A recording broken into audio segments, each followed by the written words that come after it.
ఈ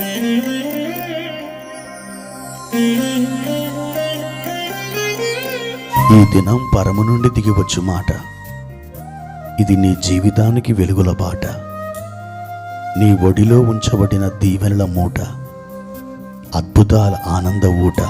ఫిబ్రవరి 19 సంవత్సరమంతా మీరు బైబిల్ చదివి ముగించడానికి ఈరోజు మీరు చదవవలసిన లేఖన భాగం ఉదయం లేవియా కాండము 25వ అధ్యాయము, సాయంత్రం మార్కు సువార్త 1వ అధ్యాయము 23 నుండి 45వ వచనం వరకు.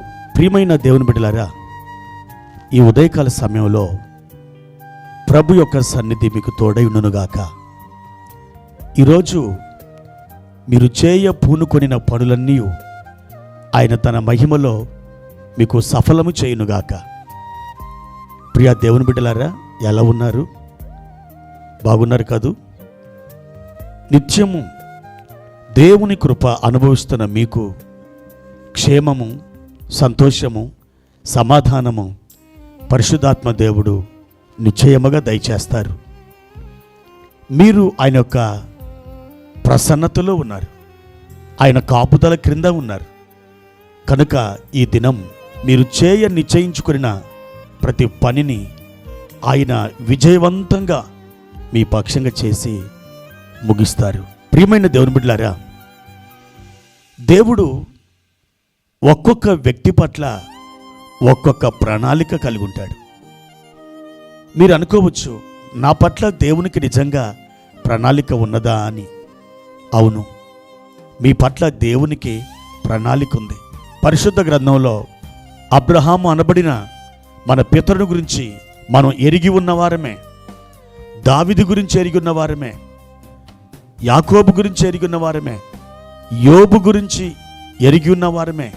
అవును, వారి ఎడల దేవునికి ఒక ప్రత్యేకమైన ప్రణాళిక ఉన్నప్పుడు మీ ఎడల కూడా దేవునికి ప్రత్యేకమైన ప్రణాళిక ఉన్నది.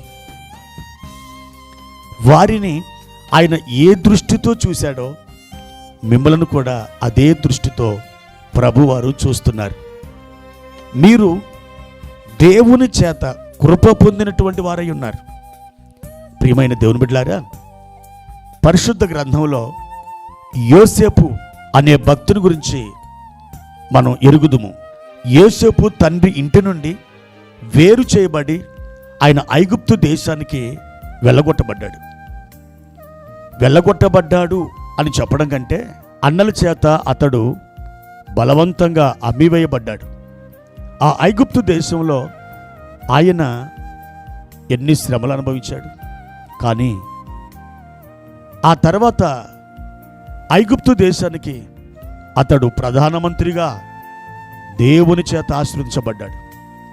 ప్రియమైన దేవుని బిడ్డలారా, ఈ యోసేపు అంటాడు, మిమ్మల్ని పోషించడానికి దేవుడే నన్ను ఇక్కడికి తోడుకొని వచ్చాడని చెప్తాడు. ఐగుప్తు దేశంలో యోసేపు ఎందుకున్నాడు?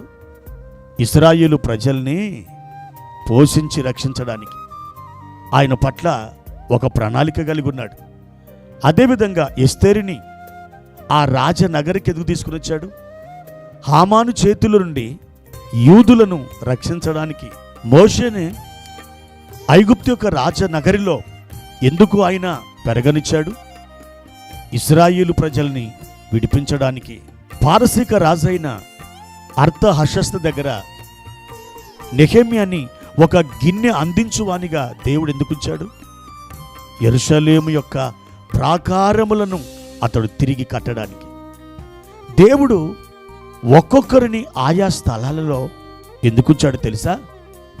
దేవునికి వారి ఎడల విభిన్నమైన ఆలోచనలు, సంకల్పాలు, ప్రణాళికలు ఉన్నాయి. కాబట్టి ఈరోజు ఈ వాక్యం వింటున్న నీవు ఏ స్థలములోనూ ఉన్నావో,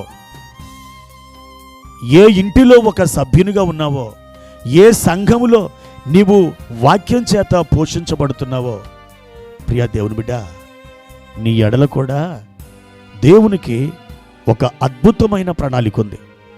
ఆ ప్రణాళికను నెరవేర్చడానికి దేవుడు సిద్ధపడుతుండగా నీవును దేవునికి అప్పగించుకో. దేవా, నన్ను నేనుగా నీ చేతులకు అప్పగించుకుంటున్నాను, నన్ను వాడుకో, నన్ను బలపరుచు, నన్ను స్థిరపరచు అని ప్రార్థించు. దేవుడు ఒక ఎస్తేరుగా నిన్ను లేవనెత్తుతాడు.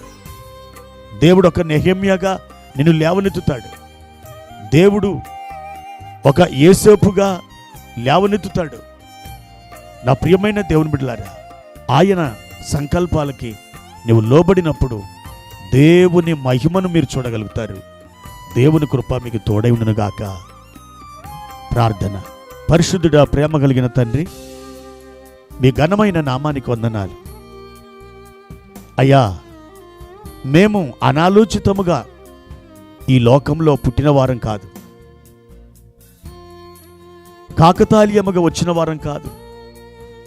మా ఎడల మీకొక ప్రణాళిక ఉంది, మా ఎడల మీకొక తలంపు ఉంది, మీకొక సంకల్పం ఉంది. మా నాయన, అనేక సార్లు మా పరిస్థితులను మేము చూచి బలహీనపడి, తండ్రి, భయపడి అనేక విధాలుగా సొమ్మసిల్లిపోయినాం. తండ్రి, ఎవరిని ఏ స్థలములో ఎక్కడ మీరు ఉంచితిరో అది మీ అనాది ప్రణాళిక అయి ఉన్నది. మీ ప్రణాళిక చొప్పున మా పట్ల నెరవేర్చి మాకు మేలు కలిగించు దేవుడవై ఉన్నాం. మా నాయన, నీ వందనాలు. అయ్యా, మా ప్రియులని బలపరిచి ఈ ఉదయకాలం ఆశీర్వదించి లేవనెత్తుమని యేసు నామములో అడిగి వేడుకుంటున్నాం తండ్రి. ఆమెన్.